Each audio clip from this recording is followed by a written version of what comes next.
Next day, I text her first after my full workout, and the response I got surprised me. The response said, "She's asleep, bro. I'll text you when she wakes up." And I'm like, hold up, who the are you? He then replies to me saying, "I'm her nigga."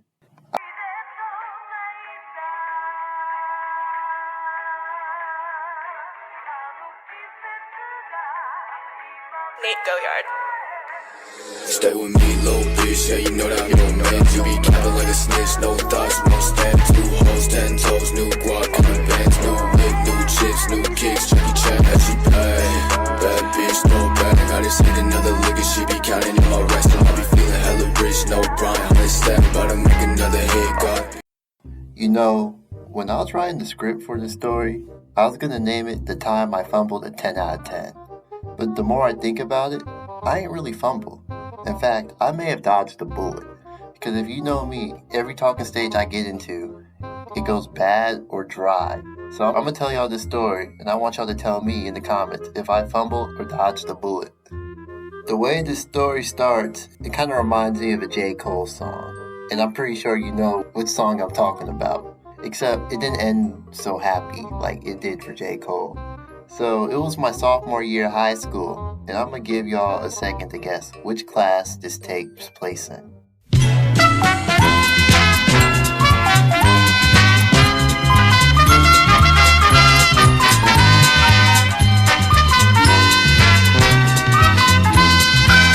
Did you guess it was my math class?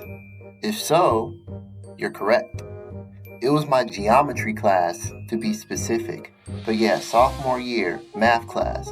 And I was indeed checking out the girl with the fat ass. Don't judge me, guys, we all do it. The difference between me and y'all is, I don't get caught.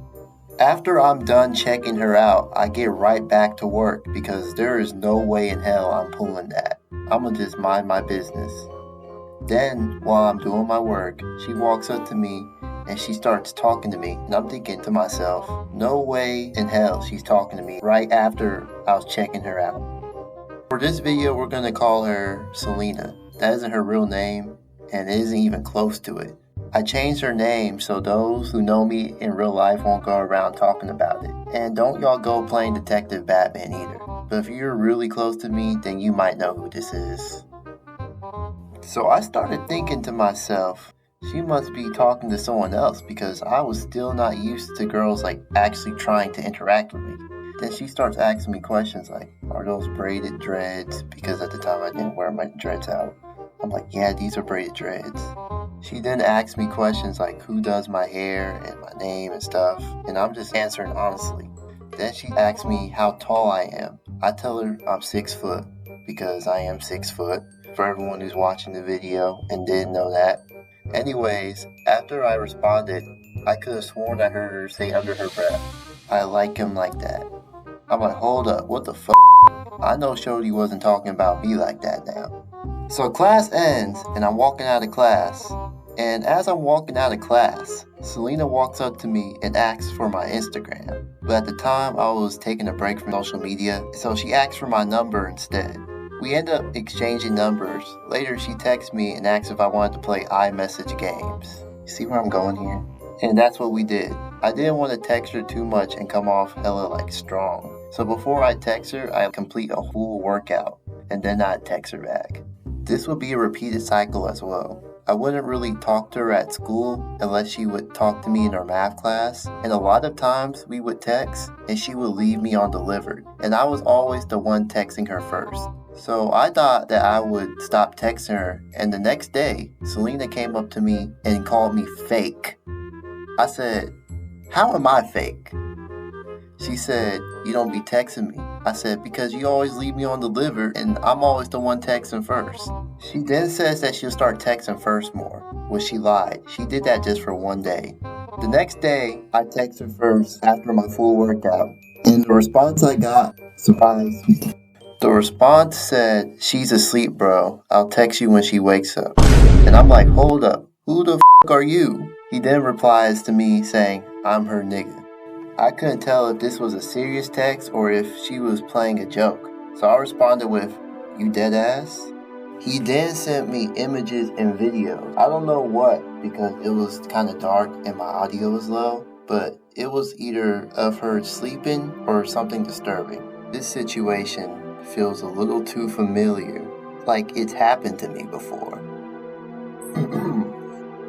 Honestly, bro's a menace for texting me that. Like, now that I retell this story, it's actually kind of funny. At the time though, my soul felt crushed, and I was so mad, I just stopped texting. And then eventually Selena woke up and texted me saying, "What's up?" And I'm like, "Why didn't you tell me you had a boyfriend?"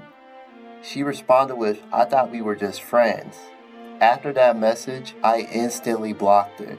The vibe she was giving didn't seem like just friends. Or maybe I was just being delusional. But me personally, I'm not gonna ask a girl for her number with the intentions of being friends with her, unless it's already applied from the start that we are nothing more than friends. So after that, me and Selena would stop talking for a couple of months.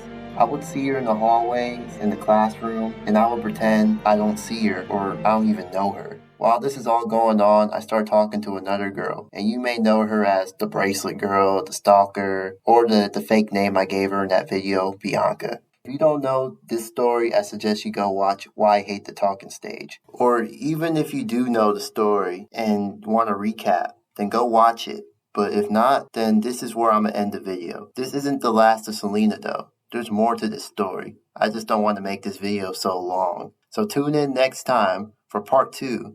Anyways, this is Tay the Golden Phoenix. I love you and stay hard. Hey, when I find Oprah Winfrey, I'ma beat her up. He just knocked the cherry out, so I'ma beat him up. When I find Barry White, I'ma beat him up. When I find Odell, I'ma beat him up. When I find Barack Obama, I'ma beat him up. When I find When I find Mariah Carey, I'ma beat her up. When I find R. Kelly, I'ma beat him up. When I find the Secretary of Defense, I'ma beat her up. Got you drunk and I'ma be my bitch cause I just beat her up.